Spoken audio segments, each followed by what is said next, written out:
Hello and welcome to the second episode of Spectrum Magazines. I probably will find a better name for that at some point, but for now it'll work. Just trying to find something a bit more interesting, maybe a bit more humour. But in the meantime, let's stick with Spectrum Magazines.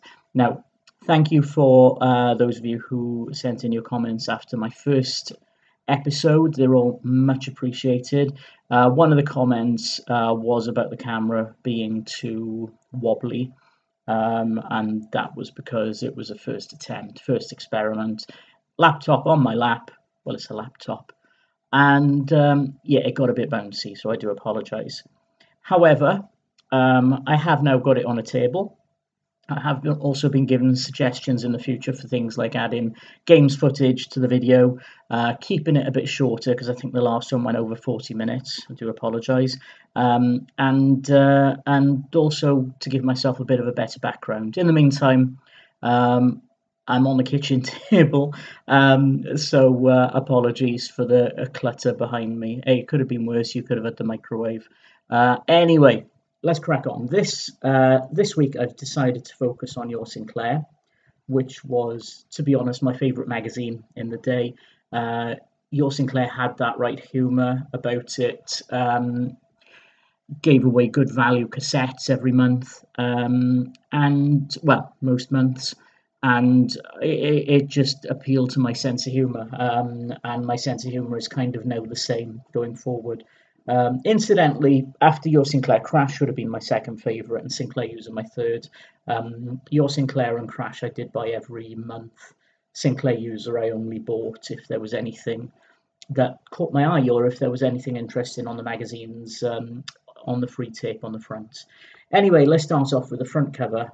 Nice piece of art there for Your Sinclair issue 38, focusing on Gremlin Graphics' HATE, in other words, hate. And it's the first magazine that we're reviewing which has got a free cassette on the front. Now, you probably can't see it. Actually, let's get it zoomed in a little so you can see it right at the top there. Oh, is this going to behave? There we are. Check that out at the top there. £1.60. And it came with a full price game and several demos on there. What are they? I'll come on to that a bit later. But £1.60, that is not to be sniffed at.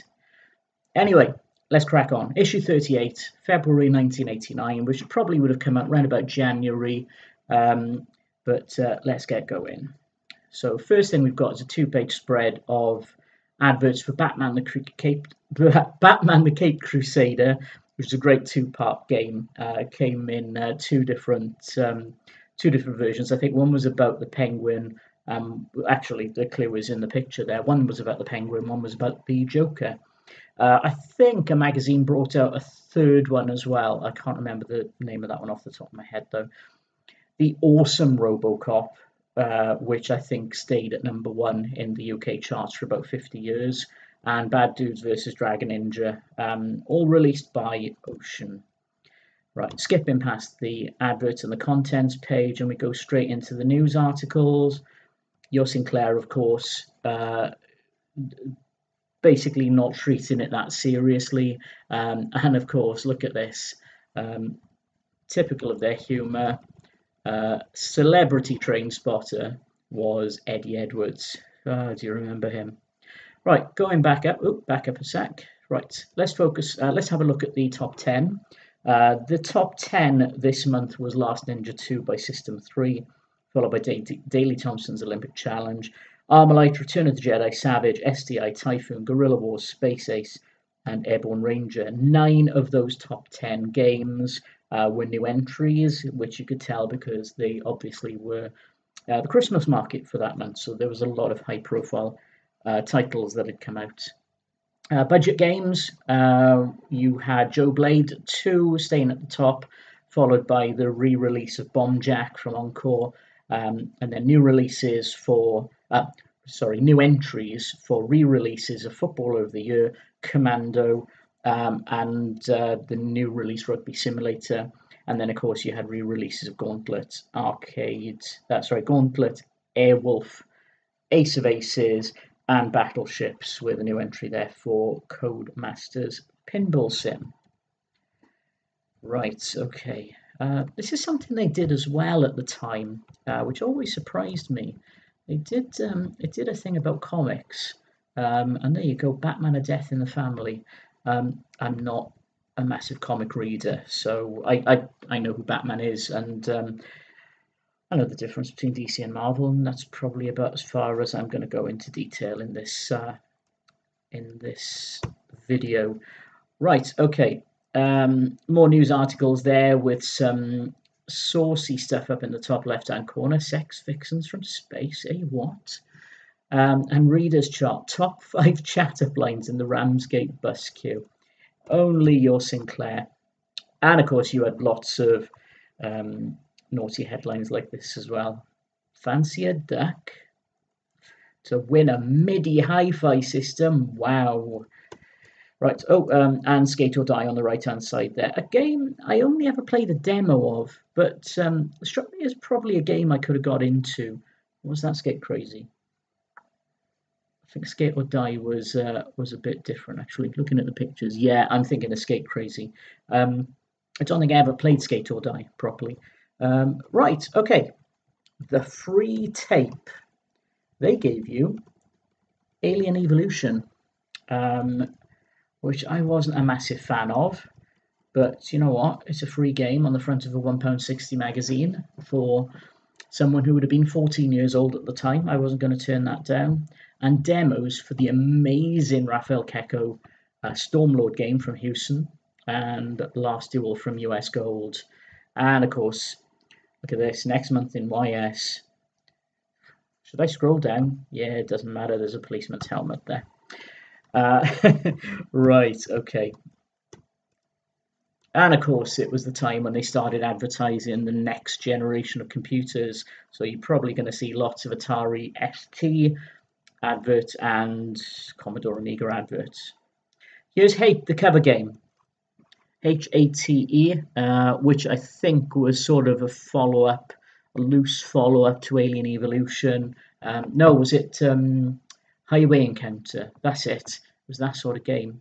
Again, not a game I'm completely familiar with, but I think I played it, and as mentioned in my previous video, I'm not a massive fan of shoot 'em up, so I probably didn't play it for very long. I should really play these games and give you my thoughts on them.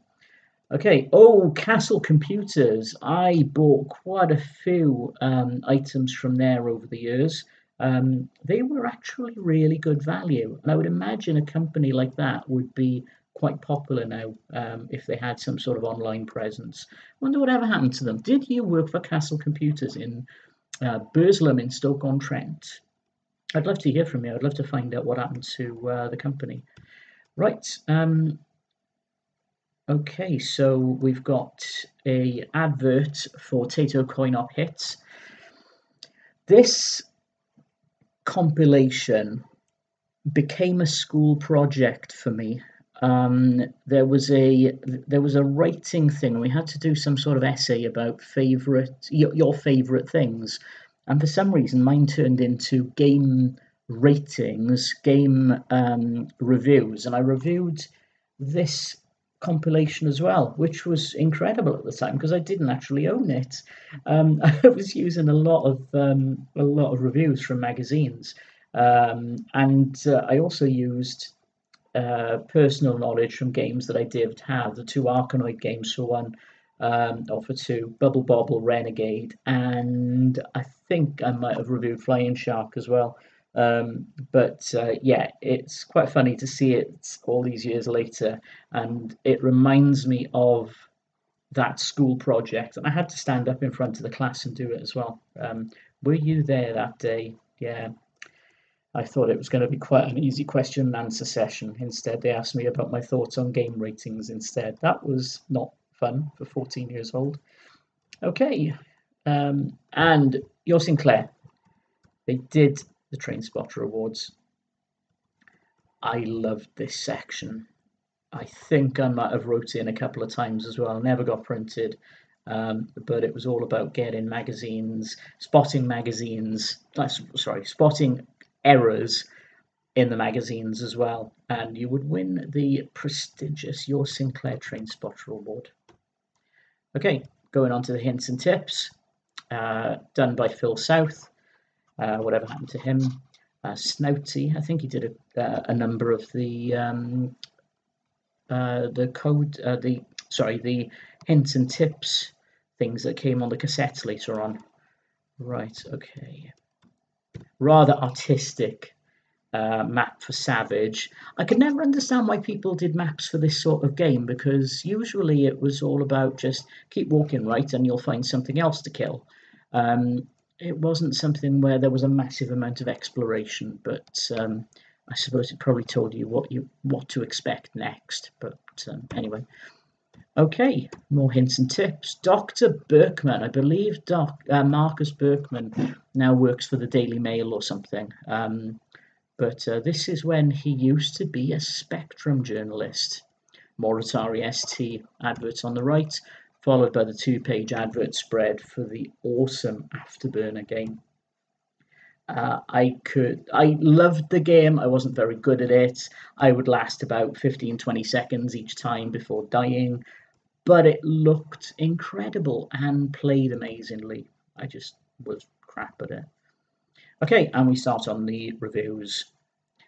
Okay, now I haven't looked through this magazine at all. Last one I did sort of briefly look through the magazine to get some of the idea of the games that I'd be coming across. Full disclosure, I haven't looked at it at all today. So, Netherworld, don't know, never played it. Sorry. Space Ace, this is a compilation if I remember.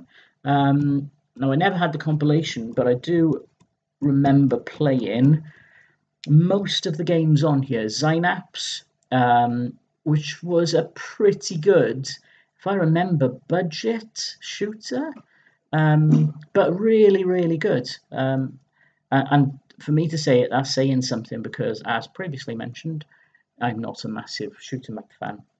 Exolon, you can't go wrong. Rafael Keko, I don't think he made a bad game.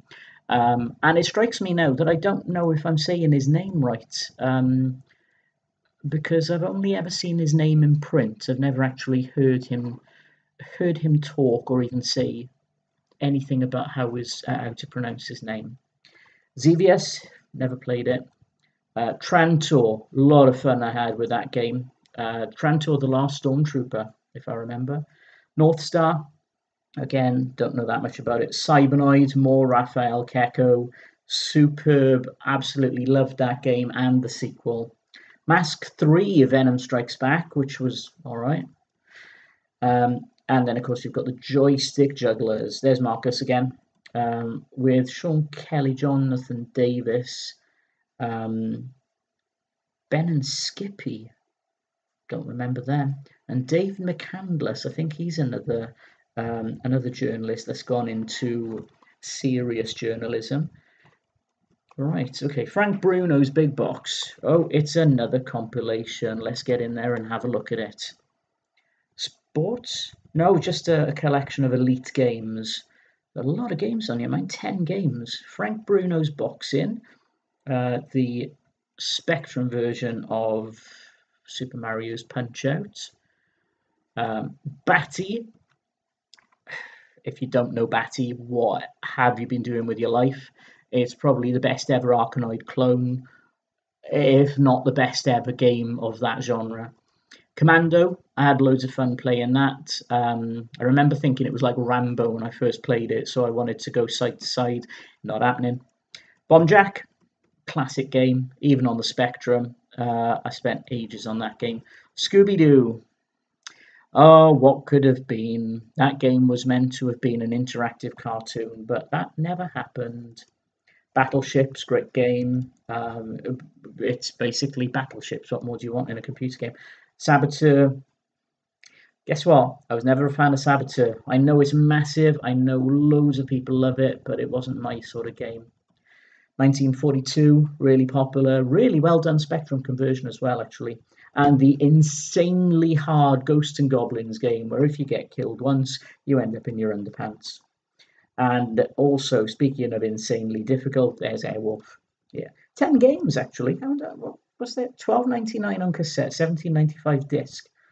That would have been a bargain back in the day. And I think Scooby Doo and no, I think Scooby Doo is probably the only Duff game on there. Probably Frank Bruno as well, but I'm not going to say that to his face. Okay, scantily clad people on the right hand side there fighting monsters. I don't even know what that is. Origin? Oh, sorry, Times of Law. Um, on the Spectrum, Commodore, Amstrad, and Commodore Amiga, and Amstrad and Atari. Right, Thunderblade. That's a game that so wanted to be Afterburner, and just didn't hold up on the Spectrum. I didn't think. Uh, Sorry, I wasn't a fan, but YS gave it 9 out of 10, and a mega game as well, I believe. Okay, World Beaters, another compilation. There was a big scene for Spectrum compilations at this time. And what have you got? California Games, which is a lot of fun, a great party game as well. Outrun, I spoke about that last episode. So did Gauntlet 2. Rolling Thunder, fun game. 720, not a massive fan of it. The soundtrack on it was incredible, but yeah, there you go. But 4 games? Is that four? 1, 2, 3, 4, 5. I can't count. 5 games for 12.99. Not as good as the Giant. Sorry, not as good as the last one I did. But there you go, 7 out of 10. A collection of big name arcade conversions, nearly all of which are competent but disappointing. I do apologise, by the way. I can't seem to be able to speak today, so I'm stuttering over some of my words. Double Dragon on the Spectrum. 8 out of 10. I suppose people liked it, but it wasn't a Renegade, was it? And Hellfire Attack, 4 out of 10. Ooh, YS did not like that at all. I'm going to need to play that now. Final Assault. Oh, was this the mountain climbing game? Yes, yes, it was. Oh my god, I'd forgotten that even existed. Mountain climbing simulator. 7 out of 10. I'm going to have to look, see if I've got that on an emulator. You know what, I'm going to have to go in and play some of these games that I don't remember and record some of the footage so I can tell you what I think. Right, okay. Oh, here's another competition. 5 copies of Mike Reed's Computer Pop Quiz by Elite. What is it? Oh, you've got to try and work out who the masked celebrities are. Let's have a look. What are we, 30 years out of date on music? Let's see how good we are. Closing date, February 28th, 1989. Well, I don't think we're in any chance of winning it, but what do we think? First one, Bono, maybe? Second one's definitely Kylie. There's George Michael. Erasure. Oh, Rick Astley. And that bottom one. That face rings a bell. Tiffany, Belinda Carlisle? I don't know. Off the top of my head. How are we doing for time at the moment? 18 minutes. Okay, let's try and speed through the rest of this. Human Killing Machine. Street Fighter 2.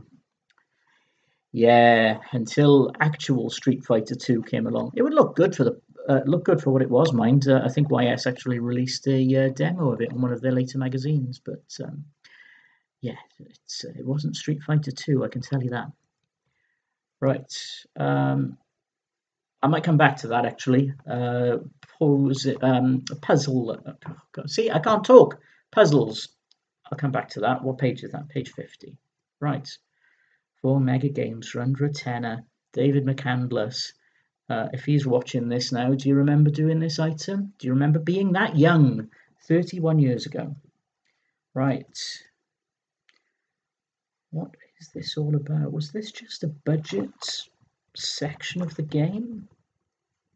Oh, right, okay, they gave him a tenner and came back basically to see if he could come back with 4 mega games. So he bought, obviously not as many as he did there, but he came back with Gauntlet. Good choice. This is sort of like a Top Gear thing, isn't it? See which used car you can get for under £6,000. But Gauntlet, Iridium, Saboteur, Cauldron. I would quite happily play the first two, and Saboteur and Cauldron. No, Cauldron I was never a fan of, but yeah, I remember it being massive in school and people saying, "Have you got Cauldron?" But no, not my thing. Mike Gerard and the hints and tips for adventures, actually just for the adventures page, and they did this as well, where it was all about not spoiling adventure solutions, but his was a little bit easier to work out at a glance than Gordo Great Bellies was in Sinclair User. This one, you just read it backwards. So what have you got there? To cross the bridge, use ID card from documents. Doesn't exactly take a genius. Right, a review for Lancelot, not a game I've played, sorry. Another advert for Daytale, I think we did those in the last episode, so I'll skip past that. More more adventure pages, including Double Agent. Is that a complete solution? Yes, it is. It says YS complete solution up in the top left as well. And the artist too. You don't want to see my work on art programs. Quest Probe 3, another complete solution. Big Firebird advert, Exploding Fist Plus, using a picture of Bruce Lee, but of course we all remember the Bruce Lee game, which was far better. Screenshots, back to the review, so let's get in there and have a closer look. Techno Cop, oh my god, half shooting game, half driving game. I liked the driving bit, I wasn't so keen on the shooting bit. But if I remember, you had to get past the shooting part to get to the driving part. So I don't think I did very well on that game. 8 out of 10. Oh, Game Set and Match 2. Now there was a spate on sports compilations at the time. I think the first Game Set and Match was superb. This one, not so much, but it did have some good ones on there if I remember.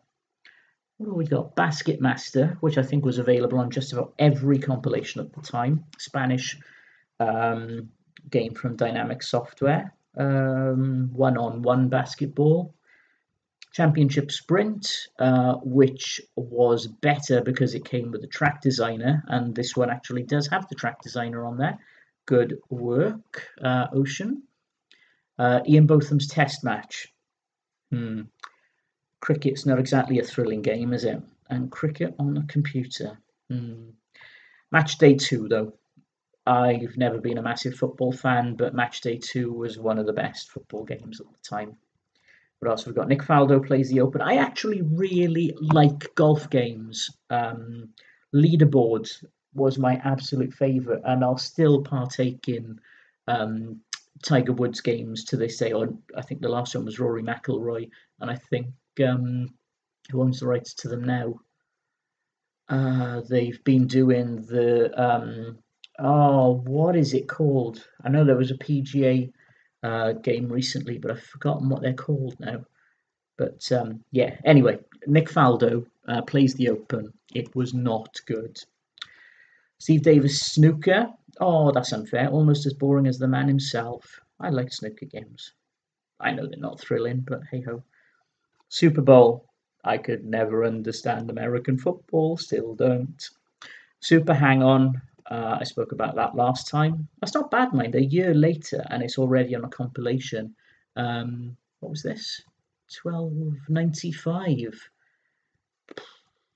Track and field. Joystick damaging at its best. Although, again, no Daley Thompson. Winter Olympiad. Yeah.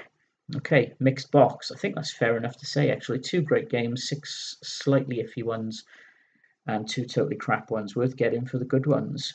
I'd say it's probably worth getting for more than that, because I would say there's probably 4 good ones on there. What would I say are the 4 good ones?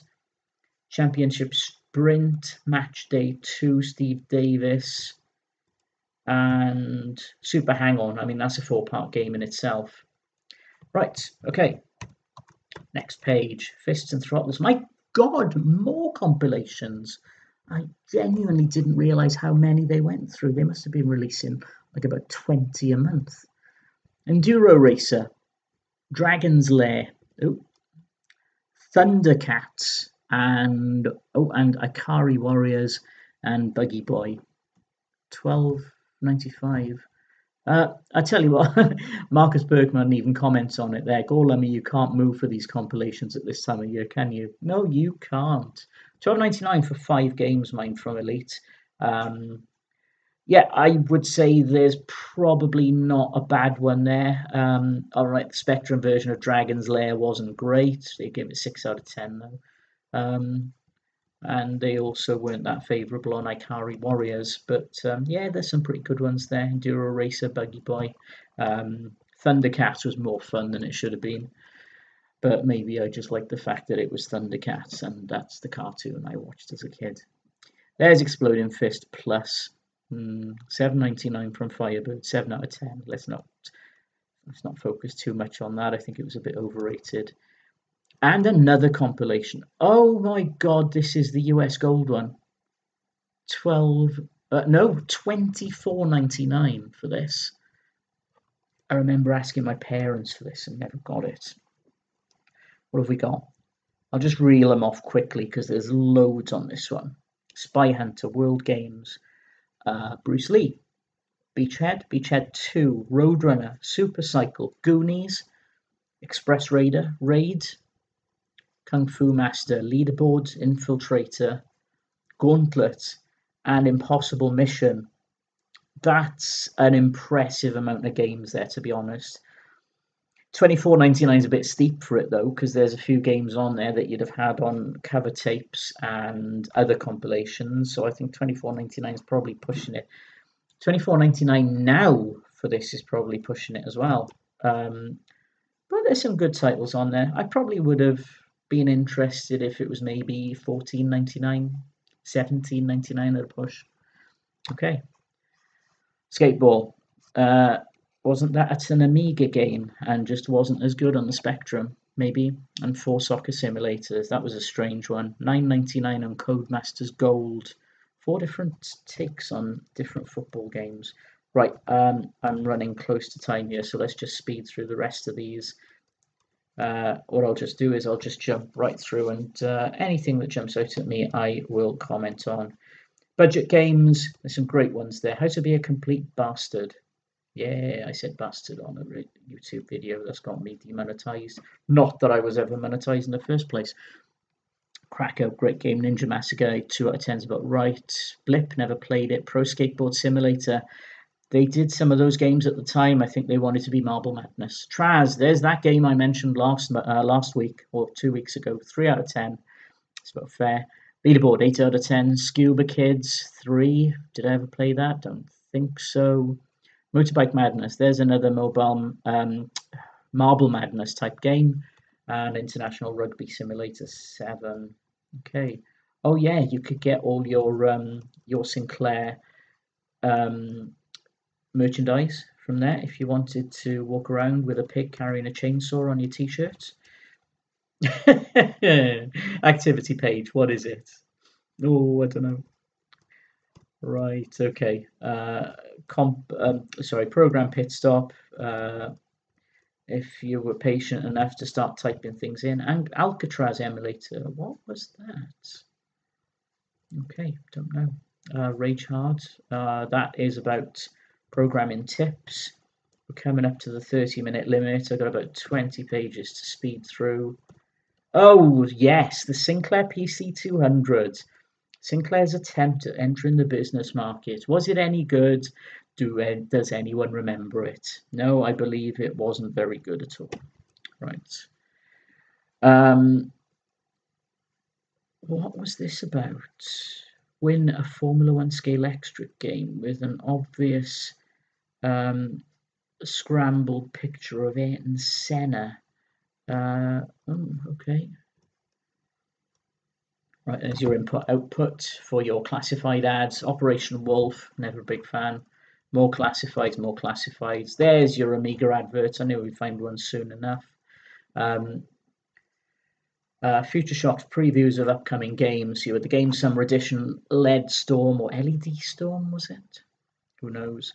Last Duel, Captain Blood, Xenon. Oh, A Question of Sport, was it that time? What is that big purple patch on the right there? That's got no... I'm sure that big purple blob down the bottom right was meant to contain the name of that game on the right. Let's have a look, see if I can find it. Oh, it's Blasteroids. Can't actually see Blasteroids at all in that big purple blob. Or was that somebody that forgot to put the word Blasteroids on the magazine? I think possibly the latter. Right, and then we've got more adverts with an advert for previous issues of YS. Finishing with the back cover and the advert for the in-crowd. Look at that, 30 minutes 52. Hopefully that wasn't too long and too boring. Hopefully the camera was a bit more stable. I do understand there's still a bit of wobble there, but I need to get myself sorted with a decent camera and a decent stand. It's also been suggested that I have something behind me, sort of more Spectrum or geeky related. I'll try and get that done in the future. But for the moment, I hope you enjoyed episode 2 of my Spectrum magazines. Spectrum magazines web series. I do apologise. I'll be back hopefully in 3 weeks. 2 weeks. Oh, I still can't talk. And we'll be looking at an issue of Crash. Any requests, get on to me. My YouTube handle is there. My Twitter handle is over there, NCC17 Formula 1. Please get in contact with me or leave a message below. Like and subscribe if you haven't already, and I'll see you soon. Goodbye.